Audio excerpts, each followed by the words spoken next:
салом дӯстон, сарпарасти шабакаи мо ширкати дорувори даво мебошад. Ширкати даво ба шумо дороҳои бо сифати баланд аз давлатҳои арабӣ ва Туркия пешниҳод месозад. Миноксидил барои баровардани риш ва мӯи сар мебошад. Самюнван бошад барои иштиҳо омадан ва барои вазн гирифтан мебошад. Эпимедиум наапаста барои зиёд кардани қувваи мардинагӣ ва дигар дороҳои гиёҳӣ шумо метавонед аз ширкати дорувории даво дарёфт созед. Доставка ба ҳама шаҳрҳои Федератсияи Россия карда мешавад. Рақамҳо дар рӯи экран. Суроғаи ширкати даво дар шаҳри Москва, кӯчаи Складочная, дом 1, строения 18, падези 8 ва ошёнаи 4 бо ширкати дорувории даво бошед.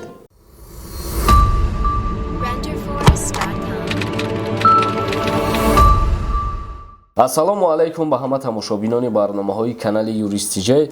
Видеои имрӯзаи мо як чандин ахборотҳои нав пешниҳоди шумо мегардонем. Бо диққат гӯш кунед ва аз ахборотҳои нави имрӯз шуморам огоҳ бошед. Аввалин ахбороти мо оиди Вазорати меҳнати Ҷумҳурии Тоҷикистон ба муҳоҷирон таъкид карда гуфт, ки ба ҳуҷҷатҳои сохта ва қалбакӣ ба Федератсияи Россия сафар накунед ва чипта харидорӣ накунед.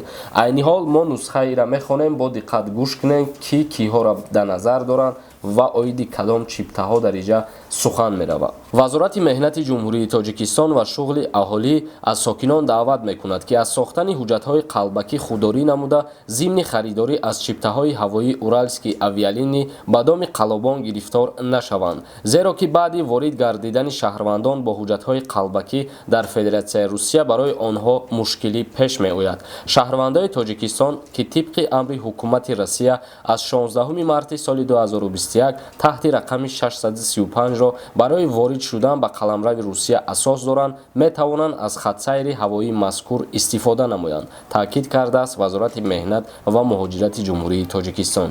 Яъне ки дар инҷа аз 16 марти соли 2021 ҳукумати Россия иҷозат додагӣ аст ба анаму шахсиятҳое ки тоҷиканд ва шаҳрвандии Россияро доранд ба хатсайри Уральскии авиалинӣ парвоз карда ба Россия дохил шиданд ва таъкид карда дар инҷа боз қайд кардагӣ аст Вазорати меҳнат, ки мақсад дар ҳолати харидорӣ кардани чиптаҳо ба доми қалобон дучор нашед. Барои чӣ сухана гуфтагӣ? Ба хотире ки ҳукумати Россия Уральскии авиалинияро танҳо барои шахсиятҳои иҷозат додагӣ аст, ки вайҳо шаҳрвандии Россияро доранд ё ки ягон асоси ворид шидан ба ӯ кишвара доранд.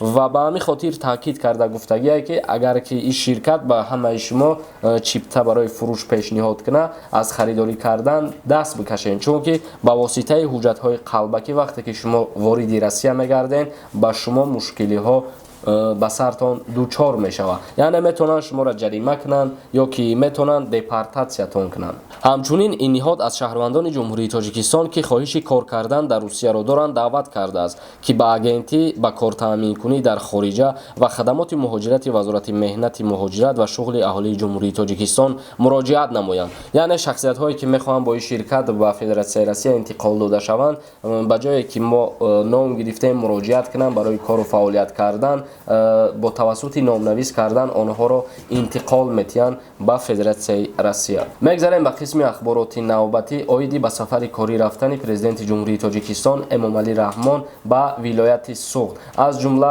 ба Ворух. Дар шабакаҳои интернетӣ баҳсҳои зиёд буд дар мавриди Ворух ва хушбахтона раиси ҷумҳур ба он ҷо сафар кард ва дар маҷлис дар баромади худаш қайд намуд, ки дар 19 соли музокирот бо Қирғизистон аз идора масъалаи иваз кардани Ворух вуҷуд надошт ва вуҷуд дошта ҳам наметавонад, гуфт президенти Ҷумҳурии Тоҷикистон дар баромади худ. Таҷрибаи муносибатҳои байналмилалӣ нишон медиҳад, ки робита бо ҳамсоя кишварҳо бояд бо дар назардошти эҳтиромии комили якдигар, таҳаммулгароӣ ва арҷгузорӣ ба манфиатҳои миллии ҷонибҳо ба роҳ монда шавад, таъкид намуд президенти Ҷумҳурии Тоҷикистон. Ва инчунин қайд намуд: ман аз шумо даъват мекунам, ки бо ҳамсояҳои қирғизи худ дӯстона зиндагӣ кунед, гуфтааст раиси Ҷумҳурии Тоҷикистон. Ба гуфтаи президент ҳалли масоили марзӣ суоли бисёр мушкил буда барои ҳалли он вақт ва талоши зиёд лозим аст ки он ба эҳсосот ҳал намешавад. Мегзарем ба қисми ахбороти навбатӣ оиди супориши президенти ҷумҳурии Тоҷикистон ба роҳбарияти вилояти Суғд барои коҳиши муҳоҷират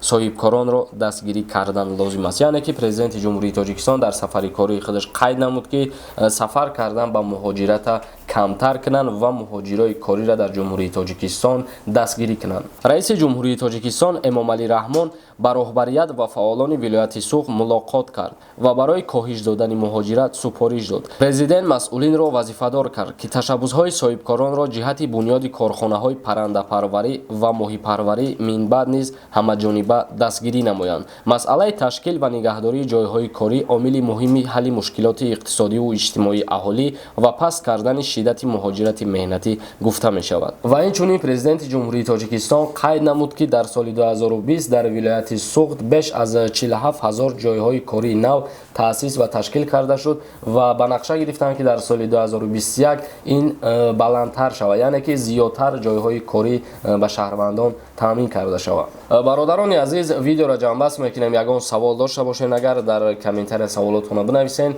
ва дар канали Юристиҷаи обуна шидана фаромӯш намекунем. Худованд ҳамаи мо ва шуморо нигаҳбон бошад то барномаҳои нав.